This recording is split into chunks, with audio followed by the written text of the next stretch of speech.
Good evening. This is Ken Long from Kansas. It's March 30th, 2021.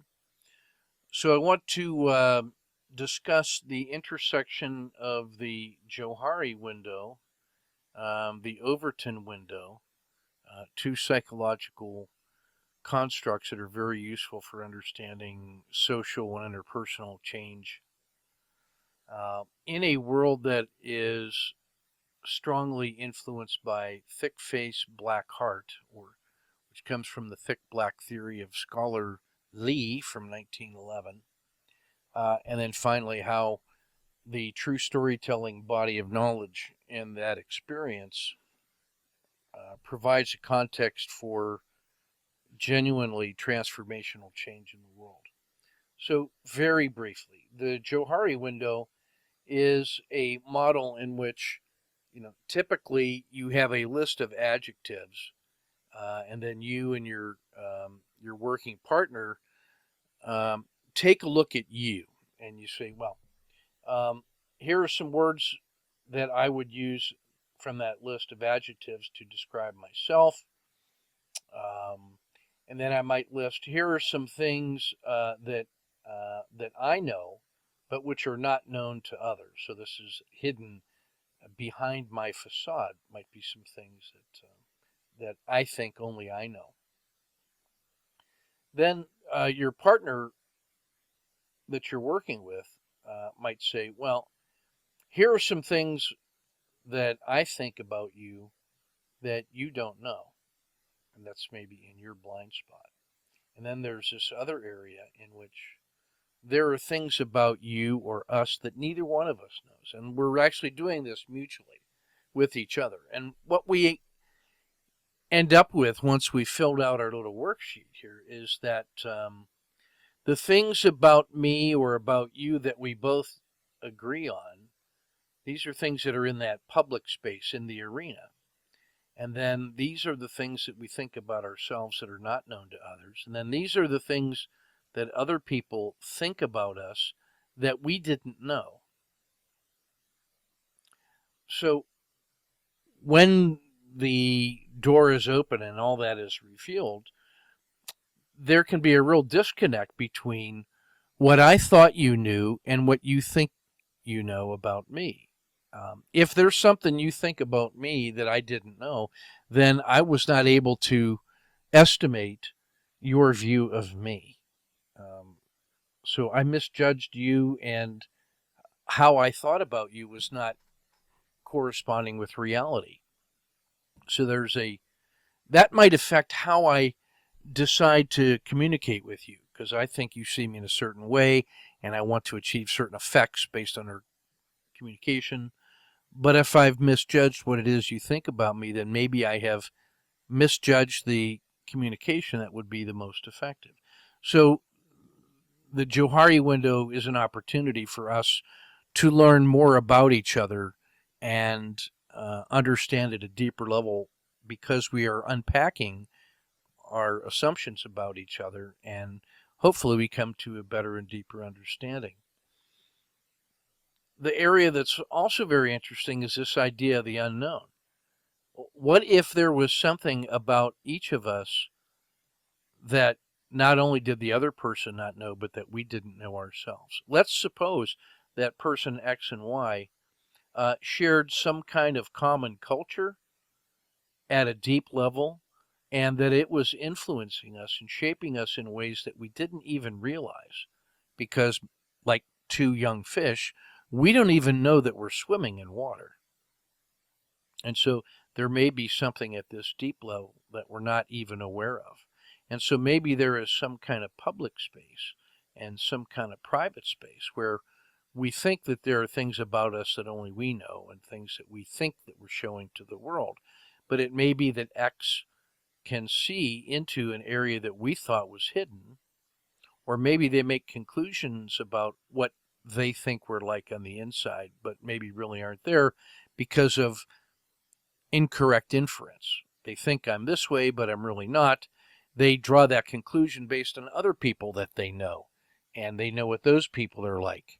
And so they infer that we're that kind of person, but they may be right or wrong. So the Johari window now is a way to engage with another person to find out if our opinions of each other are validated.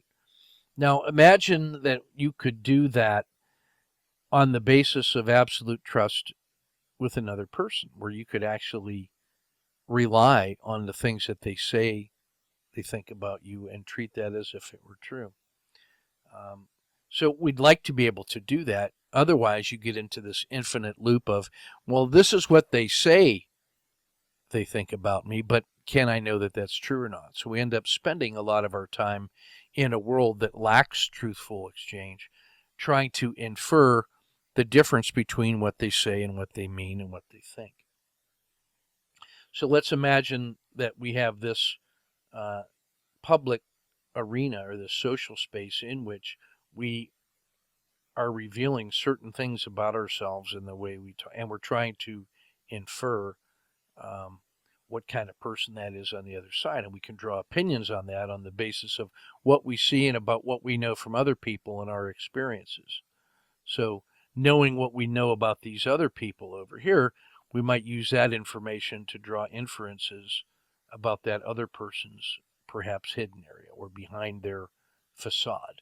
Now, the Chinese in scholar Li calls that phenomenon thick face and black heart. So let's leave the Johari window for just a moment. So in the world of thick black theory, according to Li, is we have this inner space that is our true identity that we are aware of, and that in a world of danger that we have learned how to protect that deep inner secret or deep inner truth from the broad public, because it can be dangerous to reveal that intention. And Li was observing the world in warlord-dominated China, in which various actors were trying to achieve personal effects for greed, honor, glory, money, whatever, power, whatever it may be, and observed that the most successful people in that public space were ones who were able to mask that inner heart. And so he called that black heart, the ability to hide that deep intention and to be able to deceive others about ultimate purposes. And that the face people were presenting to each other were really different personas that could be adopted, almost like layers of an onion skin, in which to achieve your particular effects, you could show a face to the world that would cause that person to act in a certain way. So if I really wanted to achieve this objective over here, I might show this face to cause this person to act in a certain way that might help me achieve my objective. And so if you're then in a world with many, many different people, you're all the time showing different kinds of faces in order to achieve effects in the external world, while at the same time trying to mask your inner heart, this black heart shrouded in darkness, so that people might not be able to interfere with you or interrupt your purposes in the world. So this idea of thick-faced black heart is a world in which deception and misdirection and influence and the raw use of power and artifice fills our social space with untruths and partial truths. And so some people might say that still is the one in which we live, but it's a learned behavior about how to guard yourself against revealing too much, which makes you vulnerable to others. But imagine a world in which safety, trust, truth, and opportunity were the basis of every interaction between you and a trusted other. And so the idea of true storytelling from the True Storytelling Institute is one in which we try to maximize the truth that we can share with others, and we're trying to build a network of trusted others in which the supposition is that every engagement that we have with each other, whether it's in a Johari window style where we're trying to uncover truths about ourselves as we are seen by others and learn about others so that we can work together for opportunity. Let's suppose that if we wanted to create a space in which we could share more and build on our mutual truths, believing that to be a force for good and power in the world, we might first have to be concerned with establishing a safe space to protect what goes on inside that sacred story space against prying eyes, the external world of thick-faced black heart that wants to listen in and uncover and exploit those truths that are being exchanged inside. So when first establishing that true story space, the idea of safety that is incontrovertible in order to protect people to begin the journey towards truth is the first thing that you have to establish. And then once inside that circle, protected from the outside, then we're engaged in building trust in order to learn how to trust each other and exchange truths in such a way that reinforces who we are and discover things about ourselves in a way that's not exploited or puts us at risk. And so to the extent that we can create safe, trusted spaces, then we think truth can begin to emerge, and then the more trust, the more safety there is, and the longer the history of non-exploited or non-exploited truth exchange now encourages more and more truths to be discovered about ourselves, about each other, about the opportunities that are there for us to work together. And then once we leave that sacred story space, we can go back into a world of thick face and black heart and build on the truths that we have learned about ourselves and about each other and about opportunities in the world in order to achieve our certain effects. Well, these things are related to the Overton window, which is usually seen at more of a grand scale, a larger social scale, in which the Overton window establishes the boundaries by which society is able to have public discourse. That in the status quo in the middle, there are things that we can talk about in a certain way, and that as you start moving away from that which is accepted by all in the status quo, it becomes more and more of a challenge to the status quo until you get to the boundary of what is acceptable levels of discourse. So I want to say in 1932, Eugene V. Debs was running for president. I think it was the Communist Party, maybe the Socialist Party of America. And all of the items on his policy platform were not acceptable. They were so far off the beaten track that he was outside the Overton window, could not be taken seriously as a candidate, and never threatened to actually win. But when you fast forward to the year 2020, you realize just how much of the Debs platform has been adopted as commonplace and normal and usual. That represents a movement of the Overton window from here now to here in such a way that what was once unthinkable has now become actual policy. So the idea of the Overton window is that what is accepted policy, then there can be in either direction. This doesn't have to be more or less freedom, but could be anything along a continuum of policy, that some things are popular and can be talked about, or some changes that might be legitimate to discuss, but not yet part of policy. And then things right at the boundary are still within the realm of the acceptable. And then right at just over the edge is some radical shift that is being proposed. And then some things that are just beyond the pale. We just couldn't even think about those things. Well, the idea behind the Overton window is that each one of us then can think of ourselves as having some range of norms all the way out to unthinkable considerations that we couldn't even think about that.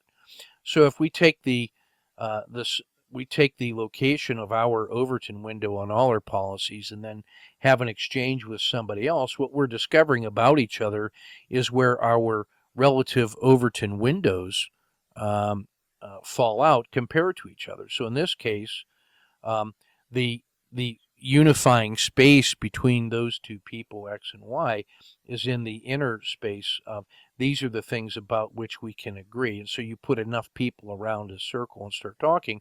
The Overton window is the sum or the integral of those things that they can at least agree are within the realm of public discourse. And so at the larger scale, the Overton Window is this layered body of policy positions that more or less stretch what is feasible, and then you have this region that's outside. Well, if you are a member of the status quo and policy is favorable to you, it would be normal for you to look at that as the way the world ought to be. That's, after all, the way it is, and it's reinforced by all of our norms. You're in a position of power and benefit. And if you think the Overton Window ought to move in this direction, and then somebody outside or some other person is saying, hey, I think the Overton Window ought to move in that way, and you agree, then it wouldn't be surprising for you to say that, that person is motivated by all things bright and beautiful, and they're altruistic, and they just want to do what is obviously good sense for society.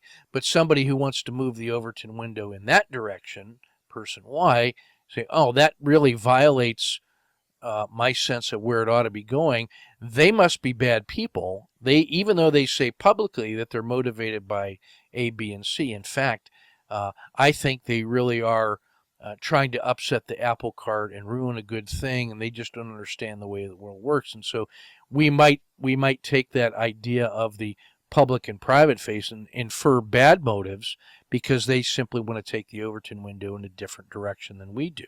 That would be normal. And then that leads to, in an unfettered way, towards a world that's dominated by thick face and black heart, in which you can't trust anybody's private inner space because it's been cloaked and shielded. And so we can learn how to reveal only certain things when it's to our advantage when we're going through the political and social calculus. Well, that's the world that Lee described. Now imagine a world, though, in which voluntarily you're on a team with people or in a community of practice that have exercised the principles of true storytelling. And now every engagement that we have with each other starts with the supposition and the proposition that it's 100% truthful as best we can tell it, and that those truths are being exchanged with the idea of just helping each other understand what's going on in the world. The synergy and power that comes from not having to infer deep or ulterior motives now creates a powerful force for good because of the insights that come from each other. And I'll give you a phenomenological example. When we engage in our true storytelling and our sacred story pace, the example is, we were talking this week about the story seed of forgiveness. And so for a week, each of us in that circle was thinking about what the concept of forgiveness meant inside of our lives. And so we did some inner reflections and said, aha, here's a story that really illustrates what forgiveness means to me. And so we bring that story to our story circle. And so I only have a couple minutes to tell my story, so I do the best I can to reveal something important and powerful about my life and where forgiveness was an important part of that, and how I come to that understanding of what forgiveness means to me, anchored in a deep exploration of my own roots as much as possible, the things that I could consciously remember. And then, so maybe I can only tell 10% of what that really means to me because I've condensed it into that story form, and so there's 90% of it, but that 10% resonates with the 90% of which I was aware. Well, when I share that story in the story circle, and the people that come to that story circle are deliberately and intentionally and by mutual agreement not judging me, not processing me, not trying to give me guidance or advice or recommendations or anything, but simply there to bear witness to the story that I was able to reveal, maybe for the first time, and certainly for the first time I told it in that way in that moment. And then for 20 seconds after my story, they are simply resonating on what I said into their deep inner life.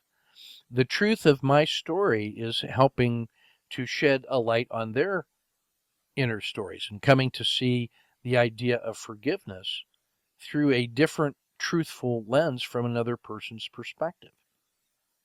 Well, when it's my turn now to listen to everybody else's stories, I think that I know what I mean by forgiveness, but as I start hearing all of these other stories, these different takes, these different perspectives on the idea of forgiveness, it turns out that the things that these people are saying with the truth, I let that come into my experience and filter down through my lived experience. And it may very well be that the way they said it or the story they shared suddenly brings something to mind that I had completely forgotten about or not even thought about or remembered during my reflective journey to tell my story. And so suddenly I'm brought into, it brings into my awareness this other whole dimension or multiple dimensions of the word forgiveness that maybe I wasn't even remembering.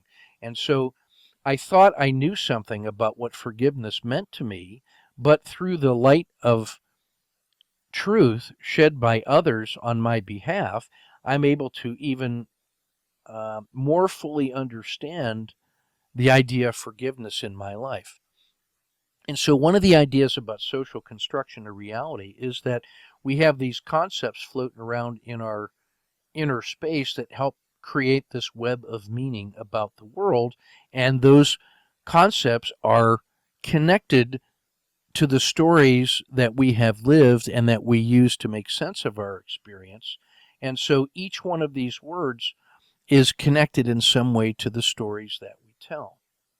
And when you come into a true storytelling circle, this complex interweaving and sometimes almost chaotic or mutually exclusive, this fuzzy understanding of the world comes into a real sharp clarity once you start hearing the truths of from each other and which resonate with you, and it gives you this multi-dimensional understanding of what it was that you thought you knew about yourself and your beliefs.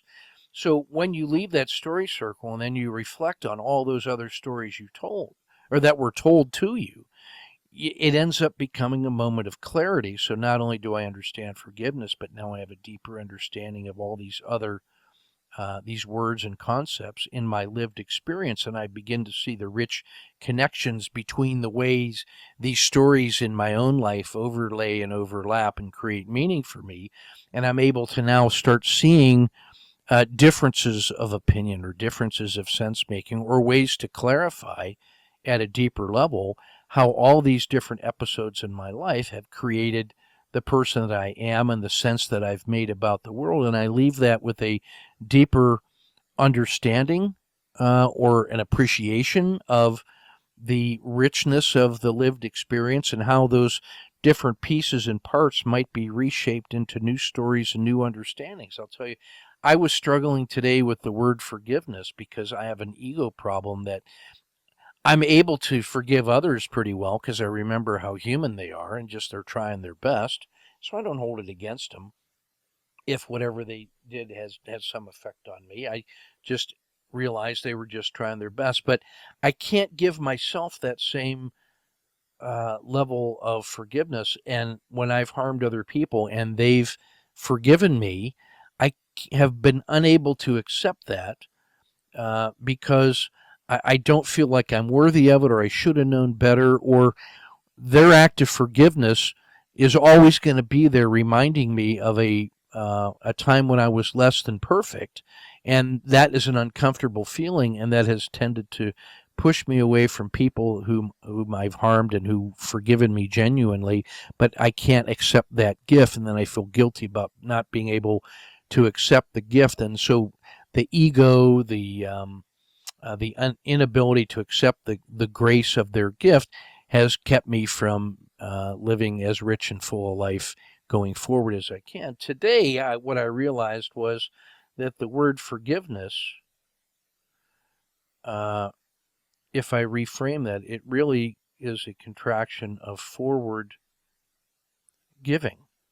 And so if whatever malfunction in my past has caused the conditions under which I am in need of forgiveness and that forgiveness is given to me, I can now look at that as a raw material to see what is it that I'm going to do with that present recognition and pay it forward. Am I capable of learning?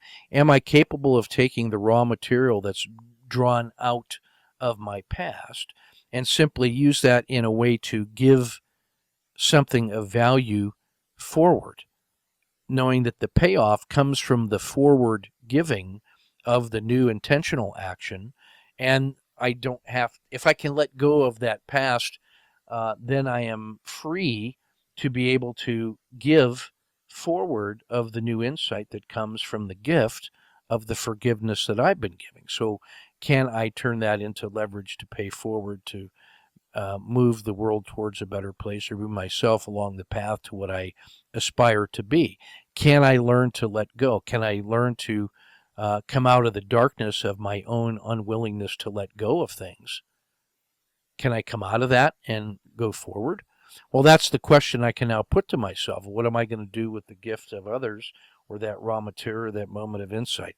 Can I actually give something forward on the basis of that new insight? Well, I'm still struggling with that. I'm working my way through it, and that was just a moment of insight. I've never thought of it exactly in that way, and that may help me with this lifelong problem where I can't seem to accept the gift of forgiveness from others in the spirit with which it's been given, and it's gotten in the way of what might have been a more fruitful life and a more beneficial life and a mutually satisfying life with others. So maybe that's something I can do to get better. I don't know yet, but I come out of today's story circle with that idea that I've never had before, and it may be a way for me now to take these little pieces of story fragments that are my life so far, and by combining them in new ways, I can leave that circle and go forward in the spirit of opportunity, supported by all of the power that comes out of this sacred story space. And now I have an opportunity to do something with this new insight and energy and commitment. Will I do something with it? Time will tell. On that story will be told. It's waiting to be told and to unfold. But without that safe space, without that trusted space, the truth of some of those insights can't come to the surface because I'm trying to protect something against someone and then the Johari window tells me I'm probably wrong about all the inferences I'm drawing from other people anyway, since I'm so wrong about the things that I thought were true about me.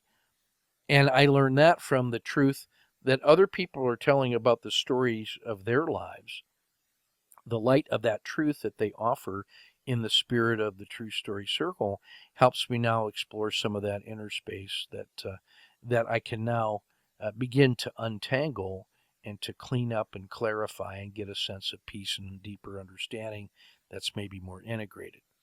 So I say all that simply to say that in a world dominated perhaps by the lived experience of thick face and black heart, that the ability to engage in true storytelling, leveraging the principles and the phases of safety, trust, truth, and opportunity, supported maybe by tools like the Johari Window and the Overton Window, which helps us understand human interaction on a psychological, cultural level, that true storytelling seems to me to be a very powerful way in which we can get on with unleashing the power of genuine truth as understood by each other and with each other in a way that's geared towards improvements in the world. If we can think of the Greek square with living a life in support of the just, the true, the beautiful,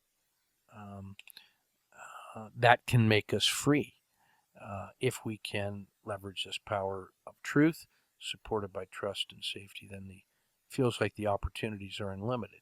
So these tools of the Johari Window and the Overton Window give us the tools in which we can begin to unpack the discourse. We can unpack the relationship between any two people that are meeting. And if we can put that into a true storytelling frame of reference, then it may be that we can begin to uncover these truths because we can trust that the things that the other person knows and can tell us, things that are not known to self but are known to others, if we can say the things they're telling me about my blind spot are coming from a place of truth as they see it, with the intention of trying to be helpful to me to the maximum extent, that I can do something with that and that I can provide that gift to them.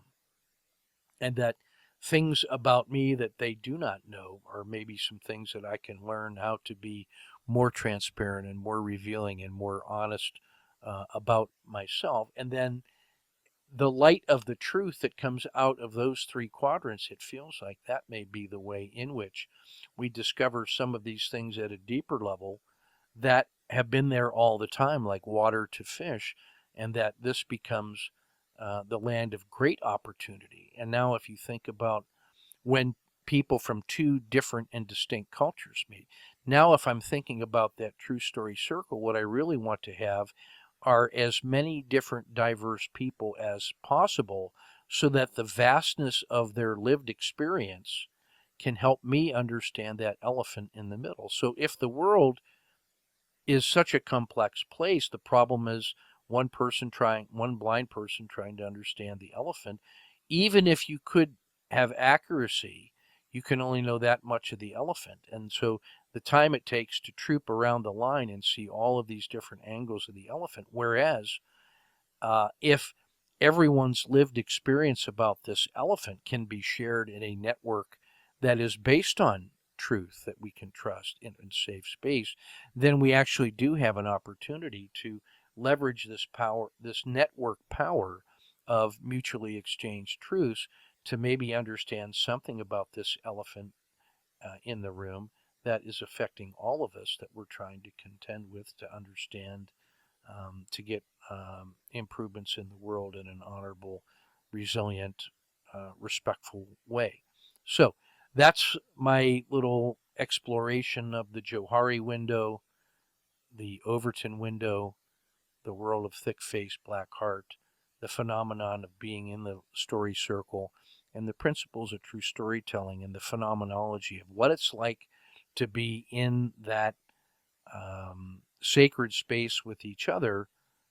From those exchanges of sacred stories in that protected space, there's other ways that we can then build on that raw material in maybe workshops or using tools in order to craft the frameworks of new opportunities, new stories that have yet to be told.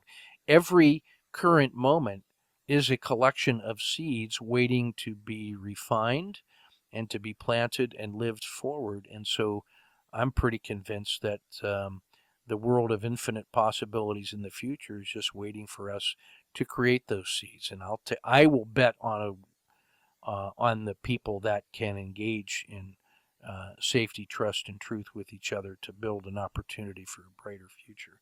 I'm willing to bet on that, as opposed to maybe individuals that are operating from a thick-faced black heart framework. We've just got to make sure that we can be safe and supportive until the world is aligned in that way.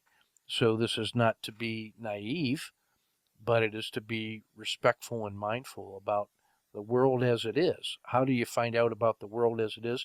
Well, wouldn't safety, trust, and truth about the world in which we have lived, and an exchange of stories using the truth, where we're not judging each other, but being there to receive the truth and learning how to forgive and forward give towards new and better future opportunities. What a refreshing way to approach the challenges and the exciting opportunities available in life. So that's what I wanted to say about those three tools, and my lived experience of the last year engaging in true storytelling and through discovery learning. So happy to talk with you about that. LongKE at yahoo.com is how you get a hold of me. My name's Ken Long, and thank you for sharing this time and space and listening. Take good care.